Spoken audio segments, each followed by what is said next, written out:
Good afternoon, class. Before we proceed to our topic, let's bow down our head and feel the presence of the Lord. May we please stand.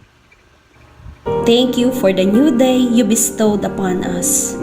Until this moment, we still have our borrowed life and strength from you.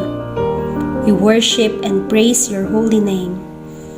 As we continue to study your words, may you bless our students with wisdom and a heart that will follow your commandments. We humbly ask you to bless the parents of our students.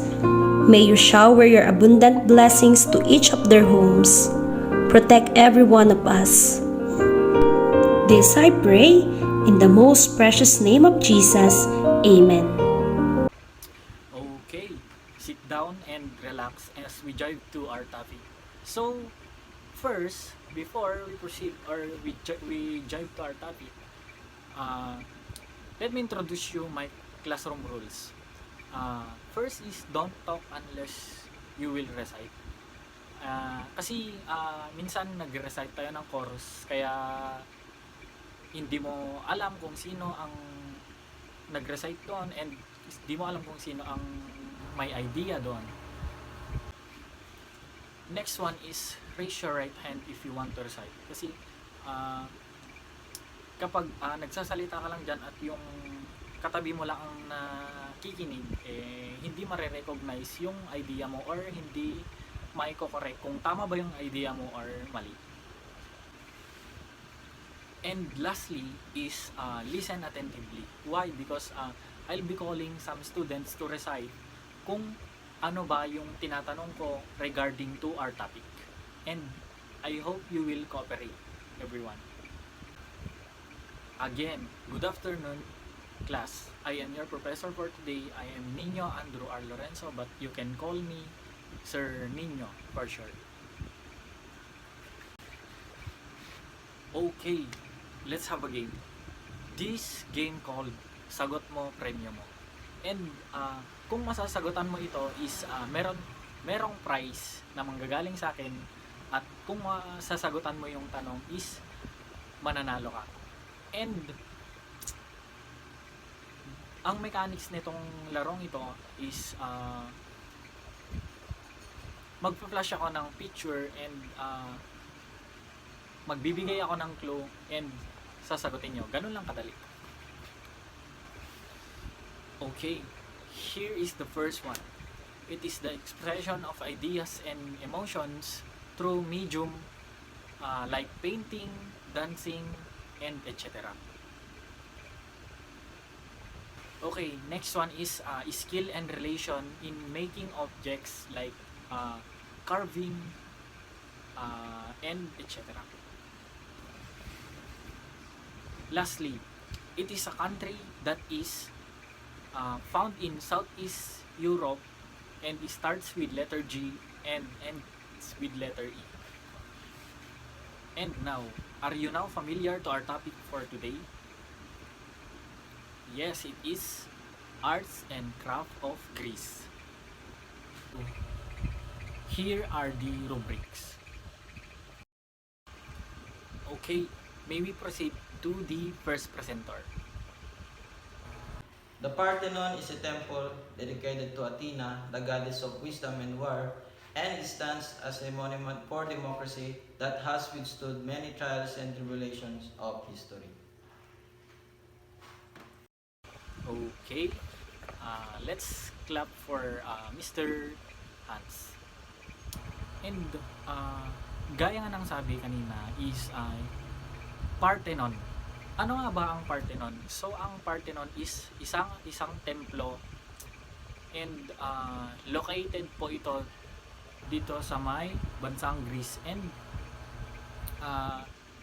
this temple is dedicated to Athena. And nagawa po itong building na ito noong 447 BC to 432 BC. Kung hindi ako nagkakamali, ginawa po ito ng 15 years. And yung templo na ito is kung nagtataka man kayo na wala itong bubong, is kagagawan po ito ng mga Venetians. Venetians is the peoples on part of Italy. And next one is itong Parthenon na ito is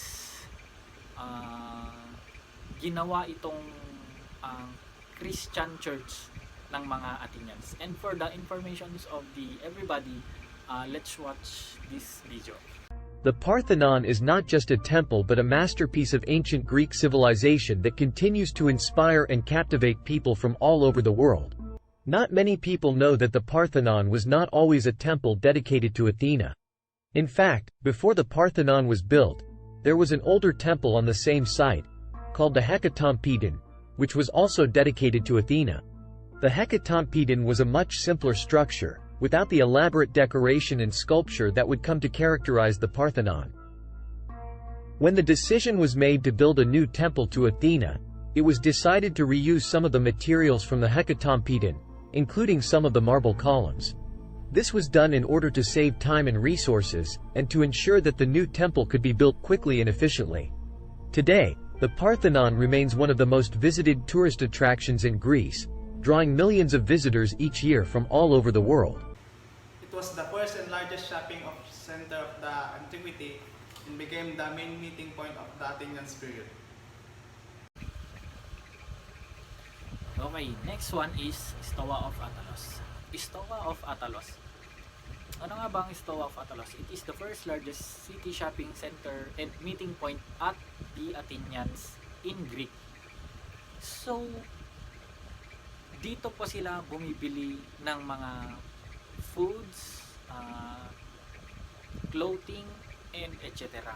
or materials, ganun, ng mga Athenians. And dito sa Pilipinas, for example, ano ba ang largest shopping center natin dito sa Pilipinas, and at the same time meeting point ng Pilipinas? And ang meeting point ng Pilipinas is Manila, and the next one is Mall of Asia. Yun po yung largest shopping center natin dito sa Pilipinas. And ang Stoa of Attalos is it consists of 111 by 20 meters kung gaano po siya kalaki. And for the informations of everybody and clarifications, panoorin po natin to.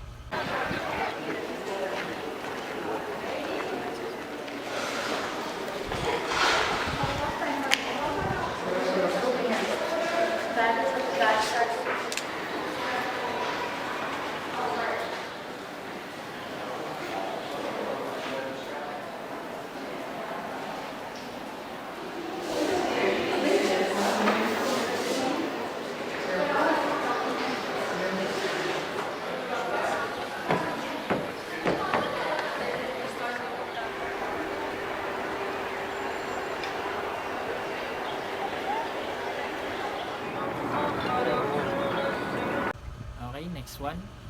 Caryatid. It is a sculpted female figure serving as an architectural support in the place of a column or a pillar.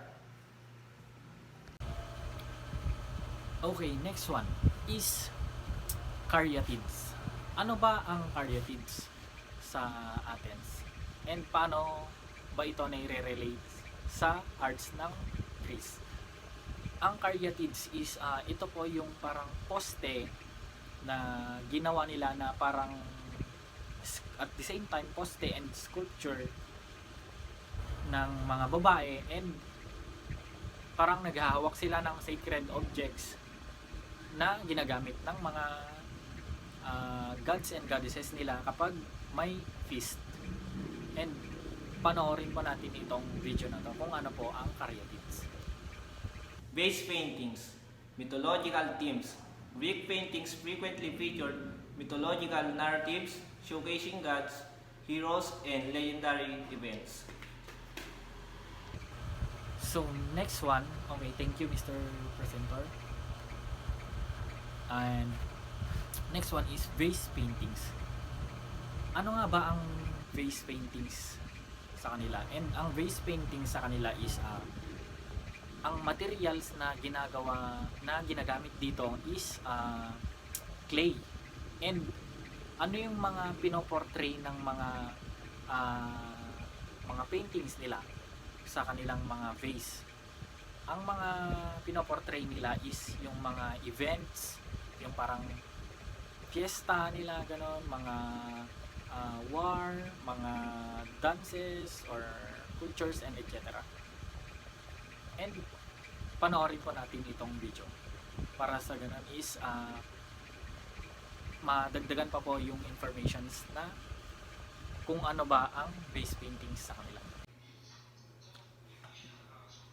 1, 2, 3. The material used on an ancient Greek jewelry was crafted from various materials including gold, silver, and gemstones. And also they used it as symbolism. Greek jewelry often carried symbolic meanings. And lastly is jewelries. Ano ba ang jewelries nila and saan ba ito gawa? Gawa po ito sa gold, silver, gemstones, and etc. Ang jewelries kasi nila is sacred para sa kanila. Ginagamit lang ito ng mga gods and goddesses nila kapag may events ganun. And examples of their gods and goddesses is sila Zeus, Athena, Aphrodite, and marami pang iba.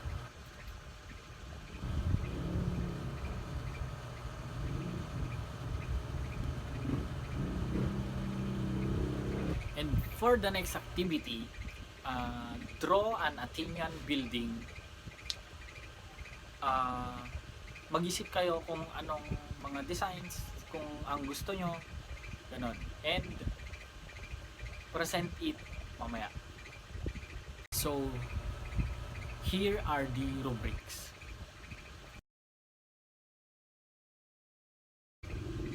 Thank you for participating, everybody. And kita-kits sa next na meeting. Bye!